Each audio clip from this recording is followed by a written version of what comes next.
Oh yeah, definitely shout out my man. Man, it came in, got me good, got me feeling good. Shit, get an interview and shit. So they definitely teed me up. Oh yeah, that's love, man. Yo, it's Cowboy the Wild Boy checking the in. You watching Mount High Minute. How minute, man? Mount High Minute up. Nigga, that's what's going on. High minute, man. I know it's going down, man. Damn, yo, Tell shout out what my it man, is. bro.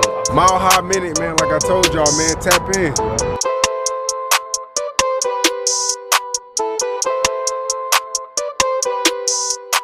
#1 podcast in the universe. Today, first interview in Chicago. I'm very excited for this, man. With Choo Choo Beats, what's going on, bro? What's going on, man? I'm honored, honestly honored for this, man.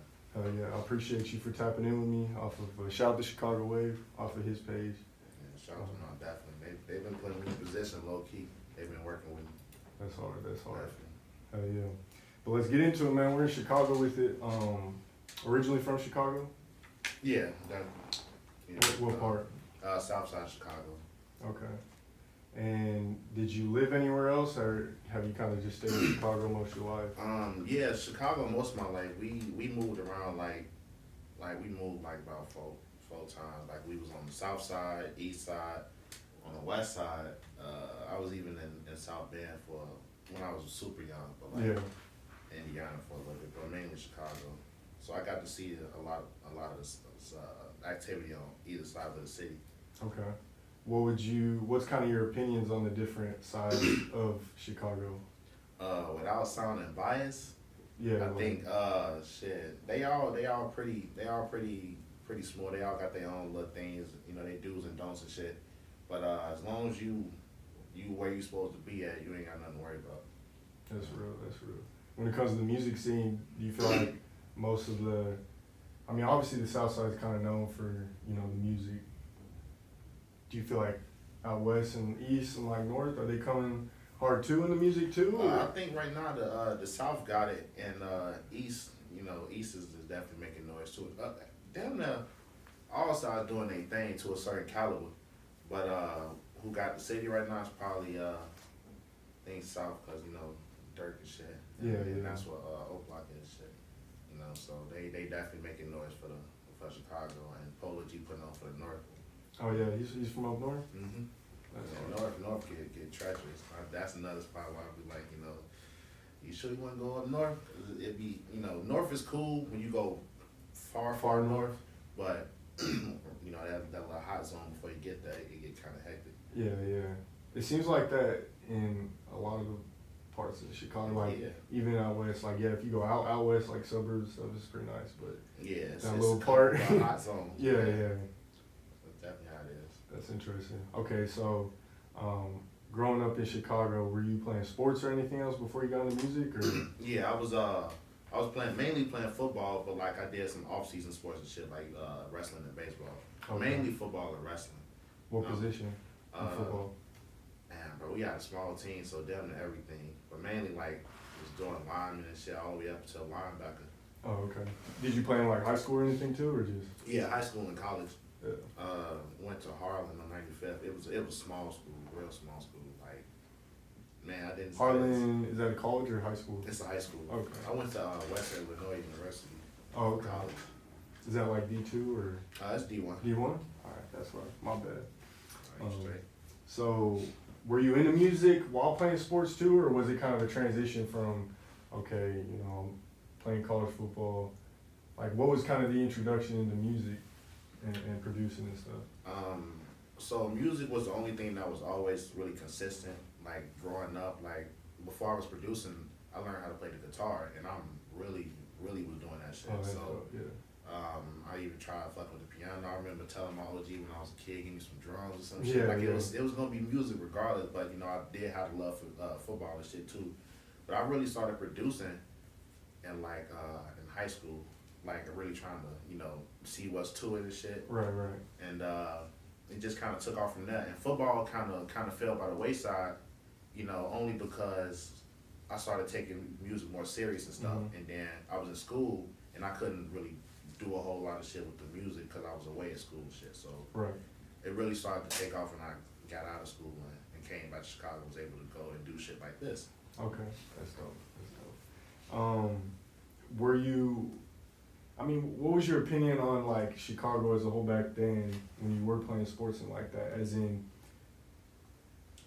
like during the beginning of like I guess you say the drill era when it first started coming out and like rappers started blowing out of Chicago. What was it like for you seeing this firsthand? I think it was kind of scary only because I seen what it was doing to people. Yeah. You know, like that influence in that music was definitely making Chicago hot. It was visibly getting hot. Like it got to the point where mama didn't even want us to go outside no more. You know, and I still hold on to that. I don't even be going outside unless I got to. It's just it kind of changed you a little bit, make you move a certain way. Like move smarter, you would say? Yeah, I think you can like it's to the point where you can like me being from Chicago, I could tell when somebody else is from Chicago just by the way they act and their manners and shit. Right. Like, just you got to be on point. You got to be on point because it be too hectic, and it can get too hectic for no reason just because you ain't watching your surroundings and shit. Like if you see a fight like this is one thing that I definitely noticed back then. You see a fight. Everybody, watch the fight, two people duke it out. Now you see a fight, you better run, because you know somebody's finna pull out. Right. So it's completely different. You don't even stand around and watch fights. Like when I was in school, they had their little fights and stuff. Instinctively, I see that, and but we out in a whole other town. It's cool out there. Ain't no guns. It's college town. Right. But just in the back of my head, I know problems is coming. So right. I kind of be keeping away from all that stuff. But that, if somebody else from Chicago, they probably be doing the same thing. Because you don't want to be around that because anything can happen. Literally anything can happen. People be dying just from watching fights. You watch fights, somebody get up, start blasting, you get hit because you was nosy. Right. So it's a lot of pros and cons that came with like Chicago blowing up and stuff. It make you move a certain way. Do you remember like before Chicago kind of blew up, what it was like within the rap scene and stuff? Was it like a bubbling scene really trying to just go hard, or were you kind of focused on sports and stuff? Yeah, I think when Chief Keef and stuff was going out, I think that's probably when I kind of started listening to rap music a little bit because I was in high school and that's all they was bumping through the hallways was Chief Keef, and I was like, I wanted to listen to that shit, so I was like, that shit, then I started like really listening to it and shit, and got into it, but it wasn't good to me. Yeah. It wasn't good, and I wasn't really able to peep it fully because I wasn't listening to it like that.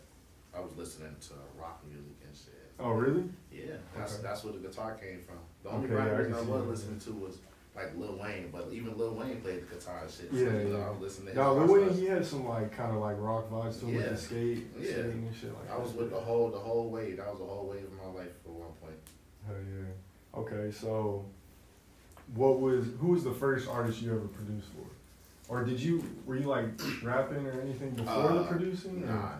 Like probably when I was a kid, fucked around with the rap and shit, but like not for real. The first artist I worked with was famous Ink Dog. Yeah, would rap a lot of stuff. He was the first artist that I, got into the studio with. He saw the potential and shit. And he even to this day he be putting me in position and shit. So yeah, definitely he the first artist I ever worked with. Do you feel like Chicago? I don't know. Like it just seems like Chicago has a lot more opportunity when it comes to rap music in specific. Oh yeah, it definitely does because most of the industry is here. Right, there's a lot, yeah. That's really why I've been able to do so good, and I see that now that I'm not in school, because I can see how it is for a producer that's out of the state, sending beats to artists and shit. You kind of just hoping and shit. Yeah. But when you out there, you can lock in with these motherfuckers. They see your face, right, and you right. get to talk to these people and shit. So conversations go a long way, and literally you can be at the right place at the right time. And I've met so many people just being at the right place at the right time. No, for real, that's hard. Okay, and what would you say was like your first major placement when it comes to beats? Our first major placement was with Lil Durk. Okay. Yeah, first major placement. He put me in the dope. When was that? This was a year ago. He dropped his album a year ago. Okay, and you've been producing for like 5 years? Mm-hmm. Yeah, see, I wasn't so the first 4 years, see, that's grinding. Yeah. Grinding. I knew it. I definitely, it was slow. I was selling beats online and shit. Yeah. But it wasn't, picking up till I got to Chicago and was able to really effectively shop my beats and shit. Right. See, I was talking to A1 about that today too. Like the process when you first starting out is so slow. Yeah. It's so slow. but like the more and more you start picking up, like, and the more moves you're making, the faster shit starts going. Yeah, you gotta, and what's gonna get you through that shit is your passion. You can't just be doing this shit. It started off as a hobby, but once you realize, like, you start picking up shit, you get raw, you be like, damn, you know, you really start doing this shit. But like I said, I always been doing music, so I was gonna be in that shit from the beginning. Like FL, this shit was on my computer way before I was producing. Like I knew I wanted to do it, but I was like, that shit looked too complicated. Yeah. No, it does look complicated. Yeah. So I finally took the time to like get into that shit, and then I, you know, watching tutorials and shit, watching YouTube beats and all that good shit, and it picked up. It took a little minute, but it definitely picked up, and I'm real happy where I'm at now with it. That's hard. Okay, so you got the Lil Osama placement about a year ago, and you said was it on the album? Yeah, it was on the album. Okay, dope. Yeah, we had some more stuff before that, but it leaked. Man, if that shit before the album would have dropped, oh my goodness. Oh yeah, I remember. I knew the song was hard because I sent him a beat. He did it that night, and then he posted a snippet the next day, and that motherfucker was going viral. Like it was on Facebook and shit. I seen it all down Instagram and shit. I'm like, damn. I think off that, it was the same day that shit posted. One of the Meat Meal homies that hit me up, and I'm like, oh, for real? Damn, you know, like I'm like, that's how fast this shit worked. Yeah. And only thing they knew from that shit was you heard my tag in the very beginning. That's the only thing you heard that was, you know, associated with me, and motherfuckers can see that shit and then go looking for you. That's hard. Okay. So now you have like placements with, you know, I seen FBG Duck, Lil Durk, just to name a couple, and obviously those are, you know, major placements. How was it kind of after that Lil Osama? Would you say that kind of broke you through the door and made it easier to get those other major placements? Just making music with him was one thing, but actually going to the studio with him was another thing. Cause I think he invited me to the studio that night. Zay? Yeah, he did, and I got to see just how artists work, and it let me like understand what I'm doing when I'm sending beats. Like most people would think new producers would be like, oh, let me send you a beat. No, let me send you a pack. Cause if you are an artist, you'll go in there and knock the bitches out. Right. So you're gonna be running through them. So you don't, like, for instance, Drake. You don't want to send Drake one beat. Drake will go in there and do what Drake do, and he gonna probably be done in a couple minutes. Well, then what? Yeah. You know. So now it definitely helped me open my eyes to a lot of shit. Okay. On some random shit, is Zay from the South Side too, or? Zay is, he from the South Side. Okay. Yeah. Okay, so when it comes to the beat placements and stuff like that, what are kind of your future goals and stuff like that? Are there any dream artists you know want to produce for, or? Shit, everybody, bro. Like the top tier, you know, like Drake, Migos, all them shit. But I'm basically working to make that shit a reality, so I can do beats for everybody. I don't want to be a one type of beat motherfucker. You know, it's one thing to make a beat for Duck, and it's another thing to make a beat for Durk. You know, it may sound like it could be the same, but nah, it's two completely different styles, two completely different vibes and shit, type of melodies and shit. And, no, for sure, because Durk has a little more melodic flow. Yeah, Duck can get melodic too, but Durk's it's you know, you just gotta know your artist, and I'm learning. The more that the artists put out music, the more I'm learning, you know, what type of shit I can give to them, because you can make something for Durk or make something for Drake that Drake back in motherfucking 2017 would have hopped on or some shit. Right. But that'd be nice. Jeez, I did not know. We'll pause it. I got a session? Yeah. Okay. What time y'all session at? Shit. Whenever you finish, I don't wanna rush y'all. How did the FBG Duck and Lil Durk placements come together? That shit just happened, just blessings, bro. Like I didn't know that they was gonna hop on my beats. Both of them featured on some shit, and I'm just like, wow, you know. I think with the Durk song was Lil Zay Ferris made that happen, and Ferris actually started fucking with me from that point on. He got the Durk placement on, and I was just like, wow, because I was just saying like, I'm trying to give me a Durk placement. I swear, a week before, I need that Durk place. I need that, you know, that'll give me the motivation to work even harder and shit. And once I seen that shit, I made beats the rest of the motherfucking day. And we was in quarantine and shit, so I had number free time. Okay. That shit was motivating. And to see Duck on my shit, that's another time. It's just like, I already be making beats majority of the day, but But then it's like, nah, I got to overdrive and shit. Got the little gas and shit, you know. Yeah, yeah.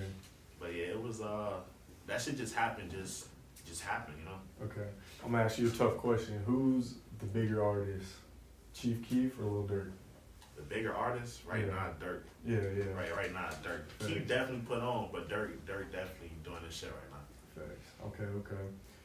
Well, what's some of your like future goals and plans within the music industry moving forward? Where do you want to see yourself in the next year, 5 years? For the next 1 to 5 years, man, I need at least the M in the bank account. I'm trying to just be chilling. I want my beat money to make me more money, you know. Yeah, like, yeah. The beat money is gonna be, you know, some shit to invest in some other shit. You know, you gotta have different streams of revenue. Kanye not no billionaire just off producing and making music. He got so much other shit going on, you know. And you want to get that type of money, you can live comfortably. Cause really nowadays a meal ain't shit. Right. You know, motherfuckers can go through a meal in a little bit. So I'm trying to get a couple meal, 5, 6, 7 a meal, whatever the fuck whatever's the ceiling. You know, and the sky's the limit. So I'm definitely trying to get whatever the fuck I can get. But I'm, you know, gotta make the maths for that shit. You know, you can't just be producing. Right, That's all right. I'm gonna be doing. It's a business. Like, nah, you know, open me a studio and shit. You know, Yeah. hire me some engineers and shit. You know, got the website coming for the high clothes and shit and all type of stuff. That's real. Okay. Have you done any other interviews? Nah, not really. Okay. No. Not like video interviews or something? Or? Yeah, it was more so like, I had a cameraman, but we didn't really get to the interview part. We just was kind of like taking pictures and shit. Oh, okay. Yeah. All right. Okay. What are some things that happened in your life, some struggles, some experiences that kind of pushed you, molded you, and motivated you to keep going within the music industry? I seen how attainable it was, and I got too caught up in comparing myself to other people, but I realized that I was talented in my own league and shit, you know. So I just had to really just put my head down to that shit, you know, like stay focused. And it's not, and it don't feel like a job because it's my love and shit. So Right. just stay consistent. Really, that's really. Okay. A couple more questions before we get out of here. Who's coming up in the Chicago scene right now? Obviously, you got the artists that have already blown and like, you know, started the drill scene and whatnot. But who should we be paying attention to right now? Who's on the come up in Chicago? I forget folks' name off the top of my head, but I think it's Nardo Wick. Okay. With that song "Who Won't Smoke," that shit. That sounds. Hot. Oh yeah, I definitely heard that. Yeah, that shit hot. That shit hot as hell. Okay. I don't know where CEO Trail from, Okay. but CEO Trail C4, his ass hard as fuck. Definitely, that's somebody that I'm definitely trying to work with. I don't know. I've been missing a lot of Chicago rappers. Been missing a lot of because I don't really be on YouTube listening to music, so I don't even be hearing that shit unless it's on the radio. Do you want to like eventually move out of state or keep networking out of state and stuff like that? I want to make sure I, you know, cross all my T's and dot all my I's in Chicago. I don't want to leave Chicago and be like, damn, I missed such and such, or I could have been around when some shit was happening. I want to make sure I at least meet these motherfuckers and get to talk to them and, you know, build relationships with them. Before, Yeah, you know, I don't want to just up and leave and then I'm coming back and shit, you know, it could be a pain in the ass. That makes sense. Okay. What's one piece of advice you have for any upcoming producer who wants to get in the industry? Consistency. Definitely consistency. Just stay consistent, man. Because you see, it took me 5 years to even start getting a little and bit you of in a traction. major city like Chicago. Yeah, still, you know, still took 5 years. you just gotta stay consistent. This shit gonna seem like it ain't gonna work out. It's really it's still gonna seem like it's gonna, even when it's working out, it ain't gonna seem like it's gonna work out, you know. Thanks. You just gotta believe in yourself and shit. If you're doing the work, it can't help but to work out, you know. That's real. You just gotta stay consistent. Okay. All right, man. Do you let the people know where they can follow you on Instagram, YouTube, all that, man, Twitter? Man, follow me on Instagram at choo-choo_beats. Follow my business page at choo-choo_beats biz. No, choo-choo_beats_biz. Fuck with the Twitter, man, choo-choo-beats. Got the clothing line coming. Got Blame It merch coming. We got the website coming real soon. Shit. And we just got more work coming, more songs and shit. So stay tuned. Oh yeah. You got any final thoughts, shout outs, anything you want to speak on? Shit. Go stream Trench Baby Deluxe by Lil Zay Osama. Okay. And go fuck with my boy Ink Dog, and go fuck with my jeweler Shining. You got me Okay. right. Oh yeah, now that you bring that up, real quick, when it comes to like masters and stuff like that, when you're producing, what kind of advice would you give producers when it comes to that? Because like I've been in studios and like some producers will just send out beats, you know what I'm saying, and then they may or may not get some of the royalties or what have you. So what kind of advice would you give for a producer who's really just trying to get in the door and then like make sure their business is right on the money side and the royalty side and everything like that? Protect yourself. Don't expect somebody to register some shit for you. Do the proper research and learn the proper education, man. I can't stress that shit enough. Get the education. It's not that hard to just figure it out, because it's a lot to learn. It may seem like a lot to learn, but it's really just a whole lot of words that kind of mean the same shit. Yeah. You know, but just you gotta learn the business. No, facts. Okay. You gotta learn the business. And then what's the importance of investing in a beat compared to just going on YouTube and grabbing a beat and stuff? Oh yeah, you go on YouTube. So the worst case scenario, which done happened a couple times, is you go on YouTube, you grab a beat, that shit blow up, and you don't know who the producer is, and then me as a producer, it may seem like, oh, we don't want that shit. Let that shit happen. Yeah. So you gonna get all your millions and millions of views and shit, and then when it's time, we snatching that shit. So now you fuck because you use my shit without my permission. Really, I could take all your shit, Right. But if you lock in with a producer and shit, it could be more of an understanding, because it was two people to make this, more than two people at that, because you got the engineers and shit. But Right. It's not just you. With a rapper that grab beat off YouTube, they tend to think that I did this shit on my own. Yeah, especially if you're doing music videos and everything. Yeah, too, they be doing all that shit and then get mad when the producer be wanting they cut. Right.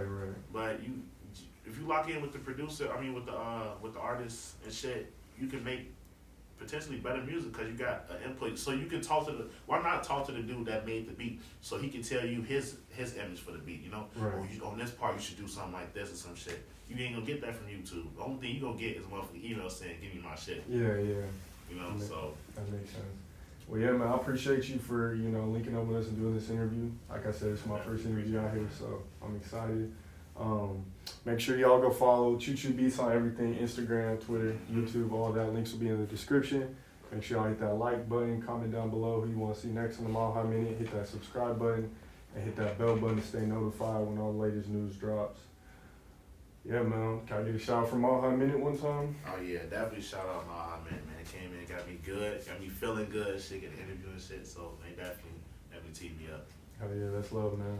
Appreciate you. Mm-hmm. Mile High Minute, #1 podcast in the universe. Yeah. Yeah, man. Appreciate you. Yes, sir. Definitely appreciate that.